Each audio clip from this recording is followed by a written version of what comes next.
মধ্যপ্ৰাচ্যৰ এই অঞ্চলটি আৰম্ভণিৰে পৰা বিবাদৰ কাৰণৰূপে জনাজাত হৈ আহিছে। এসময়ত এই অঞ্চলটিৰ নাম কানান ৰূপে জনাজাত আছিল। আব্ৰাহামক মেছোপটেমিয়াৰ পৰা বাহিৰ কৰি দিয়াৰ পাছত তেখেত কানানতে নিগাজিকৈ থাকিবলৈ লৈছিল।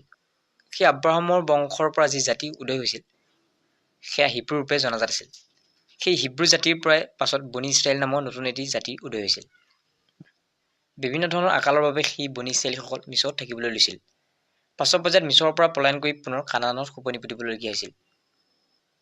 মোচেছ নামৰ ধৰ্ম নেতাগৰাকীৰ তত্ত্বাৱধানতে এই গোটেইবোৰ সংঘটিত হৈছিল। তেনেকৈ কানানত পাতনি মেলিছিল ইজৰাইলীসকলৰ সাম্ৰাজ্য। ইহুদী হৈছে 12টা ইজৰাইলী বংশৰ ভিতৰত এটা।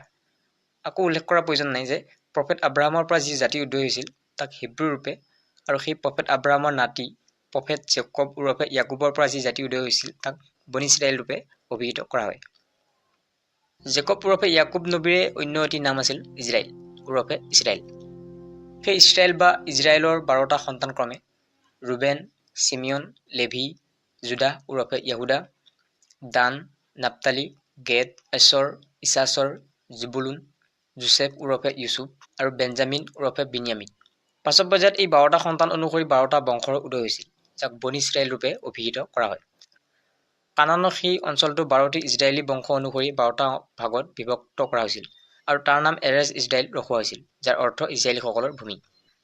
এই 12টা ভাগৰ ভিতৰত জেকবৰ চতুৰ্থতম সন্তান য়াহুদাৰ পৰা যি জনগোষ্ঠী উদয় হৈছিল সেই বৰ্তমান ইহুদী ৰূপে জনাজাত। 722 খ্ৰীষ্টাব্দ পূৰ্বত অৰ্থাৎ আজিৰ পৰা প্ৰায় 2700 বছৰ পূৰ্বে এছিৰীয়সকলে হিব্ৰুসকলৰ ওপৰত যি আক্ৰমণ চলাইছিল তাৰ পৰিণতিতে সেই 10টা বনি ইছৰাইল জনগোষ্ঠীৰ নাম নিচান নোহোৱা হৈ পৰিছিল। বাইবেলৰ ইছায়াহ নামৰ পুথিৰ 10 নং অধ্যায়ৰ 5 পৰা 11লৈকে উল্লেখ থকা বাক্য মতে লৰ্ডেহে ইছৰাইলীসকলক ধ্বংস কৰিবলৈ এছিৰীয়সকলক অস্ত্ৰৰূপে ব্যৱহাৰ কৰিছিল। কাৰণ সেই সময়ছোৱাত ইছৰাইলীসকলে লৰ্ডক পাহৰি বিভিন্ন ধৰণৰ সীমা উলংঘন কৰা কামত লিপ্ত হৈছিল। যিয়ে নহওক পাকে পাকে বাছি যোৱা দুটা জনগোষ্ঠী আছিল য়াহুদা আৰু বিন্যামিন বা বেঞ্জামিন। পাছৰ পৰ্যায়ত এই দুটা জনগোষ্ঠীৰ সৌজন্যত গঢ় লৈ উঠিছিল ইহুদী নামৰ নতুন এটি জাতি। হয়, ইহুদী একেলগে এটা জাতিও, ধৰ্ম আৰু বংশ। এই অঞ্চলটোতে ইহুদীসকলে বহু শান্তিৰে দিন অতিবাহিত কৰিছিল। অৱশ্যে বিদেশী আগ্ৰাসনৰ পাছতে পুনৰ বিপৰ্যয় লগ নেৰা পৰিস্থিতি আহি পৰিছিল।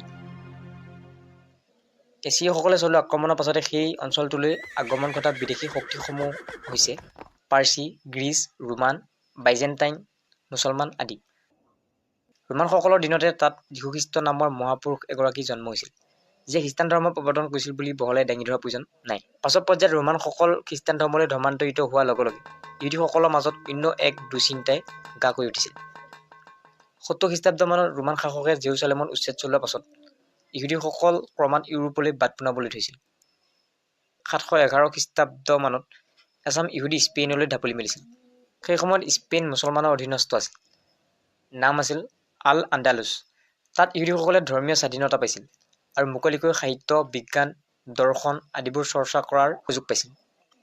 718 চনৰ পৰা আল আন্দালুছ নামৰ মুছলমান দেশখন ক্ৰমে খ্ৰীষ্টিয়ান শাসকৰ হাতলৈ যাবলৈ ধৰাত মুছলমান আৰু ইহুদীসকলৰ অস্তিত্বৰ ওপৰত বহু ডাঙৰ ভাবুকি আহি পৰিছিল।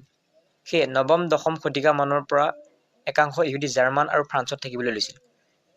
13 শতিকামানত পোলেণ্ডৰ লিথুৱানিয়াত ইহুদীসকলে নিগাজিকৈ থাকিবলৈ লৈছিল। তাৰ পৰা ইহুদীসকল এটা বৃহৎ জাতিত পৰিণত হৈ পৰিছিল। 16 শতিকামানত ইহুদীসকল বিভিন্ন ধৰণৰ ভেদাভেদৰ সৈতে মুখামুখি হৈছিল। সিহঁতক বিভিন্ন ধৰণৰ চৰকাৰী সা-সুবিধাৰ পৰা বঞ্চিত কৰি ৰখুৱাইছিল। সেইবোৰ প্ৰথমে নীৰৱে সহ্য কৰি আহিছিল যদিও টকা পইচা আৰু পঢ়া শুনাৰ ফালৰ পৰা শক্তিশালী হৈ উঠা পাছতে সিহঁতে সিহঁতৰ বাবে এখন সুকীয়া দেশৰ দাবী উত্থাপন কৰিবলৈ লৈছিল। ইহুদীসকলৰ বাবে সুকীয়া দেশৰ প্ৰসংগটোৰ উত্থাপন পোনপ্ৰথমবাৰৰ বাবে ইহুদী খেতিয়কসকলে আৰম্ভ কৰিছিল। সেইখিনি সময়তে ইহুদী বিৰোধী বহু ধৰণৰ দল সংগঠন পোহৰলৈ আহিছিল। তাৰে ভিতৰত কেইটামান হ'ল নাজি পাৰ্টি জাৰ্মানী, iron guard Romania, arrow' cross party Hungary, national unity party Norway আদি। এইখিনিতে অতিকে মন কৰিবলগীয়া যে 1914 চনত আৰম্ভ হোৱা প্ৰথম বিশ্বযুদ্ধৰ সময়ত ইহুদীসকলে ব্ৰিটিছৰ পক্ষ লৈছিল। কাৰণ ব্ৰিটিছে পোনপ্ৰথমবাৰৰ বাবে ইহুদীসকলক সুকীয়া দেশ এখন প্ৰদানৰ আশ্বাস দিছিল। সেইবাবে সেই সময়ত জাৰ্মানত বাস কৰা এচাম ইহুদীয়ে জাৰ্মান প্ৰশাসনৰ কিছুমান গোপন তথ্য আগবঢ়াই ব্ৰিটিছক যুদ্ধত জিকাত সহায় কৰিছিল। শেষত ব্ৰিটিছ জিকি গৈছিল। এই কথাটোৰ বাবে ব্ৰিটিছৰ সৈতে ইহুদীসকলৰ এটা ভাল সম্পৰ্ক গঢ় লৈ উঠিছিল। অৱশ্যে জাৰ্মানীসকলৰ বাবে ইহুদী হৈ পৰিছিল চকুৰ কুটা। এনেবোৰ কথাৰ বাবে প্ৰথম বিশ্বযুদ্ধৰ পাছত জাৰ্মানত ইহুদীসকলক লৈ আৰু বেছি ঘৃণা বিয়পিবলৈ ধৰিছিল। তেনেকুৱাতে পোহৰলৈ আহিছিল এডল্ফ হিটলাৰ নামৰ জাৰ্মানী শাসক এগৰাকী। আন কট্টৰ খ্ৰীষ্টিয়ানৰ দৰে হিটলাৰ আছিল অতিকৈ কট্টৰ। কাৰ্ল লুইগাৰৰ দৰে কট্টৰ খ্ৰীষ্টিয়ান নেতাৰ আদৰ্শৰ দ্বাৰা হিটলাৰ অতিকৈ অনুপ্ৰাণিত আছিল। হাৰ্চেল গ্ৰিন্সপান নামৰ ইহুদী যুৱক এগৰাকীয়ে 1938 চনত জাৰ্মানৰ ফ্ৰান্স এম্বেচাডৰ আৰ্নষ্ট ভন ৰাথক নিধন কৰা ঘটনাটোক কেন্দ্ৰ কৰি পাছত হিটলাৰৰ উচতনিত 1945 চনলৈ জাৰ্মানীত মুকলিকৈ ইহুদীসকলক নিধন কৰা কৰ্মকাণ্ড সংঘটিত হৈছিল, যাক হলোকাষ্ট বুলি কোৱা হয়, যাৰ অৰ্থ জীৱনতে জ্বলাই দিয়া। এই কৰ্মকাণ্ডৰ বাবে আমেৰিকা যুক্তৰাষ্ট্ৰ আৰু ব্ৰিটিছকে ধৰি কেইবাখনো ৰাষ্ট্ৰই জাৰ্মানী প্ৰশাসনলৈ গৰিহণা জনাইছিল। তেনেকৈ শেষত 1939 চনৰ পৰা দ্বিতীয় বিশ্বযুদ্ধৰ পাতনি হৈছিল। উল্লেখযোগ্য যে দ্বিতীয় বিশ্বযুদ্ধৰ পাছতে জাৰ্মানৰ নাজী বাহিনী আৰু তুৰ্কী অটোমান সাম্ৰাজ্যৰ দৰে দুটা মহাশক্তি নিপাত গৈছিল। সেই অটোমান সাম্ৰাজ্যৰ পতনৰ পাছতে ইহুদীসকল মধ্যপ্ৰাচ্যলৈ ৰাওনা হোৱাৰ পথটো আৰু বেছি মুকলি হৈ পৰিছিল, কাৰণ এই অঞ্চলটি সেই সময়ছোৱাত অটোমান সাম্ৰাজ্যৰ অধীনস্থ আছিল। অটোমান সাম্ৰাজ্যৰ পতনৰ পাছতে এই অঞ্চলটি কেইটামান বছৰৰ বাবে ব্ৰিটিছৰ হাতলৈ গৈছিল। সেই কেইটামান বছৰৰ ভিতৰতে ব্ৰিটিছসকলে ইহুদীসকলৰ বাবে স্বাধীন ৰাষ্ট্ৰ এখন নিৰ্মাণ কৰাৰ বাটটো মুকলি কৰাত সফল হৈছিল। সেই সময়ত পেলেষ্টাইন ৰূপে জনাজাত দেশখনৰ এই অঞ্চলটো যুগ যুগ ধৰি এনেই পৰি আছিল। ইংৰাজসকলে অতি চতুৰালীয়ে সেই এনেই পৰি থকা মাটিবোৰ পুঁজিপতি ইহুদীসকলৰ হাতত কম দামত বিক্ৰী কৰি থৈ গৈছিল। তাকেই সুযোগ হিচাপে লৈ লাহে লাহে ইহুদীসকল পেলেষ্টাইনলৈ ৰাওনা হ'বলৈ ধৰিছিল।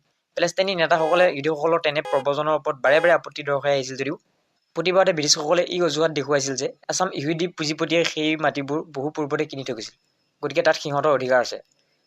তেনেকৈ শেষত 1897 চনত গঢ় লৈ উঠা জায়নিষ্ট নামৰ ৰাজনৈতিক আদৰ্শটিৰ সাৰথিত 1948 চনৰ 14 মে' দিনা বেন গুৰিয়নৰ নেতৃত্বত এই অঞ্চলটিত ইজৰাইল নামৰ ইহুদী দেশ এখনে স্বীকৃতি লাভ কৰিবলৈ সক্ষম হৈছিল। এয়াই আছিল ইহুদীসকলৰ পেলেষ্টাইনত নিগাজীকৈ থাকিবলৈ লোৱা আঁৰৰ কাহিনী। শেষলৈ চোৱাৰ বাবে অশেষ ধন্যবাদ।